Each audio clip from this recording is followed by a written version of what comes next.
Украинада да мысалға осы сіз айтқандай жаңағы Старлингтің арқасында деуге де болады. Соғыста жақсы нәтижелер көрсетіп жатыр да. Егер Старлинг тоқтап тастаса, жағдай өте қиын болады. Енді не істейміз? Енді не істейміз? Енді не істейміз? Қайырлы күн. Біз бүгін Ақ Жол фракциясының депутаттық сауалдарын ары қарай талқылауды жалғастырамыз.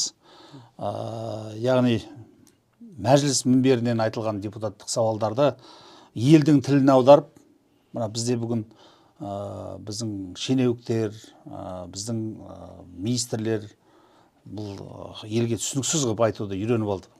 Оның үстіне депутаттық сауалдың уақыты 5 минутпен шектелген. Ол 5 минуттың ішінде жаңағы сауалдың өзегін айтып үлгермей қалатын да кездер болады. Оның үстіне қазақ тілді аудитория, қазақ тілді халыққа бүгін осы талқылауды жалғастырамыз. Кеше сәрсенбі күні Ақ Жол фракциясының депутаты Барлыбаев Ерлан Қайланұлы Склярға өнеркәсіп нысандарында қауіпсіздікті қамтамасыз ету үшін Старлингті пайдалануды талап ету деген депутаттық сауал жолдады. Бұл депутаттық сауалдың жалпы тарихы, бұл бірнеше жыл бұрын Ақ Жол партиясы бұл мәселені көтерген. Сол кезде мына шалғайда орналасқан жаңа біздің агро нышандар, біздің шалғайда орналасқан ауылдар хатсыз, хабарсыз қалғаннан кейін, шынын айту керек, бүгін енді министрдің айтуы бойынша интернетпен қамтылған жаңа 90% деген бар ғой, 90%, кейбір жерде 100% деп те соғып жібереді. Бірақ ол енді өтірік. Біздің интернет жетпеген ауылдар осы Старлингті кәсіпкерлер өздері қосып, одан кейін оларға әкімшілік жағынан кеп, қысым көрсетіп, сіздер заңсыз қосып отырсыздар деп бізге кәсіпкерлер осы Торғайдан, бұрынғы Торғай, қазір Қостанай облысындағы кәсіпкерлер бізге шығып, осындай сауалдар жолдағанбыз. 24 жылдың 26 қарашасында Қазақмыс корпорациясы цифрлық даму министрі Жасұлан Хасенұлы Мәдиевке хат жолдайды. Ресми хаттың басты мәселесі корпорацияның өндірістік объектіден Старлинг спутнигін қосу. Бұл жердегі не үшін қоссақ деп отыр? Өйткені бұна шахталардағы мына газдың жиналуын мониторинг жасау, бұл интернет керек бұл үшін.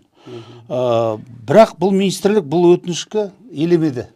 Сондай бізге жауап келді. Министрлік тіптен бұл өтінішті елеген де жоқ, ескерген де жоқ. Міне енді қарап отырсаңыз, кеше ғана мына 17 ақпанда сол корпорацияның Жомарт кенішінде 7 адамның өмірін қиған трагедия болды. Бұлай қарасаңыз, енді бүгін мен мына жалпақ тілмен айтқанда Старлинг дегеніміз бұл ғылымның жетістігі, жер бетіндегі озық ойлы адамдардың жетістігі. Мына біздің төбемізден жауып тұрған береке деп санауға болады. Соны хат жазып, соны қолдан алмай, ең соңында осындай трагедияға алып келіп жатқан. Мысалы, қаншама алыс ауылдарда мына қыстың қақаған қысында жол жоқ. Неше түрлі жағдай болады. Ол жерде хабар жоқ. Соған қосуға, Старлингті қосуға соншама біздің үкімет неге сонша қасарысып отыр деп ойлаймын да. Біз осы жаппай осын пайдалануға бір қорқыныш бар да. Қазақша айтқанда қорқыныш. Ол неден қорқады?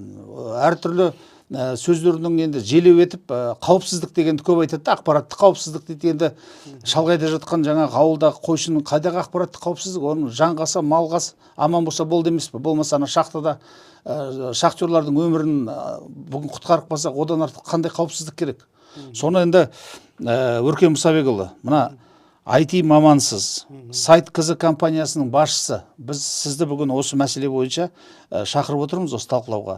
Сіз осы саланың маманы ретінде. Осы бірінші сұрақ, неге бізде осы мына Старлингті қосуды, жаппай қосуды қолға алмай жатырмыз? Бұның қыр-сыры қандай? Жалпы осының техникалық кейбір біз түсінбейтін сәттері бар ма екен? Осыны бізге түсіндіріп берсеңіз. Рахмет. Рахмет. Енді ең бірінші бұл Старлингті біліп алуымыз керек. Ол енді SpaceX компаниясының, яғни мына Илон Масктың шығарған өнімі, спутниктік интернет. Оны көбісі біледі, бірақ та бұның қолданыс аясы әртүрлі. Мысалға қазір Америкада ішінара жабдықталған әскери бағытқа қолданылатын бөлігі бар. Ол жерде қабылдағышы мүлдем басқа. Мысалға жаңағы зымырандарды ұшыру, дрондарды ұшыру деген сияқты. Ол әскери бағытқа. Сосын жаңағы халықаралық кеме арқылы тасымалдау бар ғой. Иә. Оларға қолданатын спутник қабылдағыш, жаңа роутерлардың нелері тағы да басқа. Себебі олар жаңағы бір мемлекеттен шығып бірнеше мемлекетті аралап өтіп көздеген жеріне жетеді. Жаңа роуминг деген сияқты нәрселер мүмкін соған қарастырылған да. Теңізде мысалға айдалада жүрген кезде жаңағы бағыт бағдардан айырылмау, интернетпен қамтамасыз ету жағына. Ол екінші бағыты. Сосын жаңа үшінші бағыты болған кезде жаңа кәсіпорындарға, жаңағы айдаладағы жаңа кендер, жаңағы мектеп деген сияқты жаңа бізде. Сосын төртінші бағыты болған кезде қарапайым халыққа арналған. Мысалға жаңағы жеке адамдар сатып алуға болады. Starlink'тің өзінің сайты бар, Starlink.com деген, сол жерден қарасаңыз картасы бар. Ол картасында көрсетілген. Қазақстан 23-ке жоспарланып, 24, енді 25-ке жоспарланып отыр. Қазақстан карта бойынша жоспарлануда деген статуста тұр. Мысалға Қытай мен Ресей ол жерде сұры болып тұрады да, себебі олар мүлдем жоспарда жоқ әлі. Украинаның өзі қазір қолданғалы, осы Starlink'ті қолданғалы бірнеше жыл болғанымен олар ішінара қамтылған деген статуста тұр. Толық емес. Иә, толық қамтылғандарда мысалға Американы айтуға болады, Еуропада біраз мемлекеттер бар, сосын Африкадағы біраз мемлекеттер бар, кішкене мемлекеттер толықтай қамтылған. Енді қазір 24 жылғы санағы бойынша 7.000-нан астам спутник жұмыс істеп тұр қазір. 4 миллионнан астам қолданушы бар делінеді интернеттегі деректерге қарағанда. Енді бұл жаңағы әскери бағытын Қазақстанға қолданады дегенді мен білмеймін, қалай болатын енді өкімет жағы шешетін шығар. Жаңағы теңіз бағыты жаңағындай тасымал деген бізде жоқ. Енді жаңағы үшінші жаңағы мектеп, жаңағы кен орындарға қолдануға негізі болады деп ойлаймын Қазақстанға. Жеке тұлғалардың қолдануы әлі әзірге қалай болар екен белгісіз. Себебі оның жаңағы шығын өте көп. Мысалға құрылғысы бар. Қазіргі қолданыстағы Starlink Mini деген аппараты бар мысалға. Планшеттей ғана ноутбуктың көлемінде. Оны далаға қоясыз, жаңағы антеннаны өзі деп табады. Сым арқылы үйдің ішіне роутерін қоясыз. Сол роутердан Wi-Fi тарайды деген сияқты. Модемдерге қосуға болады, Wi-Fi-ын қолдана аласыз. Енді бұл Starlink деген енді әлемдік үрдіс. Жаңағы қазіргі Тесланың машиналар бар ғой. Солар енді Starlink арқылы жаңағы пилотсыз жүру, адам басқармайды, өз жүретін жақтарын сонымен қамтамасыз етеміз деп алдағы уақытта жоспарлап отыр да. Сосын жаңағы Tesla өзінің телефонын шығарайын деп жатыр. Model P деген Теслафон. Оны шығарса да жаңағы Тесланың спутнигімен сол арқылы қолдану жағын басты назарға қояды да. Сондықтан алдағы уақытта негізі менің ойымша сол Қазақстанда қолданысқа енетін шығар деп ойлаймын. Жалпы халықтық болмаса да жаңағы өкіметтік нысандарға, жаңағы компанияларға қолданысқа енетін шығар деп ойлаймын. Мысалға жаңағы мектептер қолданып көрді да оны. Мысалға Starlink өзі айтады, жаңағы 400 мегабит, 500 мегабитке дейін жылдамдық береміз делінеді. Бірақ Қазақстандағылар сол 100-200 мегабиттің арасында. Ол дегеніңіз енді бұлай жақсы да жылдамдығы. Бүгінгі қолда бармен салыстырғанда қалай? Қолда бар, мысалға қазір Қазақтелеком ғой Қазақстанда қазір нөмір бірінші интернетпен қамтитын. Бұлай қаладағылар мысалға немен 300 мегабит, 200 мегабит дейді, бірақ та сол негізгі беретіні 100 мегабиттің аржақ бер жағы. 100 мегабит дегеніңіз 1 секундта 11-12 мегабайттық файлды жүктеп алуға болады деген сондай мүмкіндік. Негізі 100 мегабит өте жақсы. Егер Starlink Қазақстанда нақты іске асатын болса, жалпы қамтылатын болса, 200-300 мегабит мүмкіндік болады. Ол өте тамаша болады. Ол енді біздегі Қазақтелекомдарға кішкене кері ықпалын беруі мүмкін алдағы уақытта. Жаңағы адам аз жер, жаңа Қазақтелеком жете алмаған жерлерге Starlink қою арқылы интернетпен қамтуға болады, жаңағы көп жұмыстар істеуге болады, бірақ енді өкімет тарапынан Starlink қолдану шектелген, алып сатуға деген сияқты. Соның өзінде қазір интернеттен тауып алуға болады. 1.200.000 шамасында Starlink'тің аппараттары сатылып жатыр. Ай сайын 135.000 теңге шамасында жаңағы төлесеңіз сізде жұмыс істейді деген сияқты сондай жарнамалар бар. Ай сайын қанша дедіңіз? 135.000 теңге шамасында. Ар жақ бер жағында плюс минус болуы мүмкін, себебі доллардың курсына байланысты деген сияқты. Ал негізінде ол құрылғы $499 тұрады. ай сайынғы абоненттік төлемі $99 тұрады. Оны біздегілер бірнеше есеге сатып жатыр. Қазір Starlink'тің сайтына кіріп тапсырыс берсеңіз, мысалға, ол сізден $5-10 алдын ала ақша алады да, сосын сіз адресіңізді енгізесіз, мекен жайыңызды. Мысалға, Астана қаласы, Қосшы деген сияқты. Нақты емес, енді шамамен енгізесіз. Сол кезде ол айтады, сіздің өңір бойынша әлі жоспарда тұр. Нақты сіздің өңірге қосылған кезде біз сізге хабарласамыз, қалған ақшаны төлейсіз да, аппаратты біз сізге жібереміз деген сияқты сондай болады. Соны күтіп жүресіз, мүмкін 1 жыл күтесіз, 5 жыл күтесіз деген сияқты. Ал енді қазір сатылып жатқандардың қалай алғанын енді мен білмеймін. Мүмкін жаңағы осы мектепке алынған, басқа мекемелерге алынғандарды ұрлап сатып жатыр ма деген өзім ойым, бірақ енді ешқандай дәлелім жоқ. Себебі былай тіке алу қазір мүмкіндігі жоқ. Қазақстанда отырып, қарапайым халық ретінде. Енді қазір мектептегілер өкімет тарапынан тапсырыспен алынғандар ғой. Енді жаңағы кен орындарға, басқа да компанияларға, мысалға адам тұрмайтын ауылдан, қаладан алшақ жердегі компанияларға негізі жаңағы Starlinkпен қамтамасыз етуді өкімет рұқсат берген дұрыс деп ойлаймын жалпы. Себебі қазір 21 ғасырда өмір сүріп жатырмыз ғой. Интернетсіз өмір сүру өте қиын. Өндірістің дамуы болсын, қауіпсіздік жағы болсын, жаңағыдай апат болған кезде бірінші сәтте хабар алу, хабар алмасу, біз осындамыз, осындай жағдай болып жатыр деп сала алу деген сияқты интернетке. Сондай мүмкіндіктер болады да. Сондықтан енді IT маманы ретінде бұл Starlink'тен ондай бір қауіп көріп тұрған жоқпын. Әлемде қаншама мемлекеттер, мысалы 60-тан астам мемлекет қолданыстар қазір. Оларда ешқандай қауіп болып жатқан жоқ. Пайдасы болмаса зиян жоқ. Украинада да мысалға осы сіз айтқандай жаңағы Starlink'тің арқасында деуге де болады. Соғыста жақсы нәтижелер көрсетіп жатыр да. Егер Starlink тоқтап тастаса, жағдай өте қиын болады. Енді қауіп дегенде енді былай салқынқандылықпен қарасаңыз, бұған тәуелділік деген қауіп болуы мүмкін. Starlink'ке тәуелділік. Ертең мысалға бүкіл өнеркәсіп, бүкіл бәрі осыған тәуелді болып қалса, бір күн тоқтап тастаса, немесе жаңа тарифін қымбаттатып жіберсе қиналып қалуымыз мүмкін. Ол енді дәл қазір жағдайда бола қоймайды деп ойлаймын. Бұған альтернатива болу керек дейсіз ғой. Альтернатив болған кезде қазір 24 жылы желтоқсан айында Қытай осының баламасын ұшырды.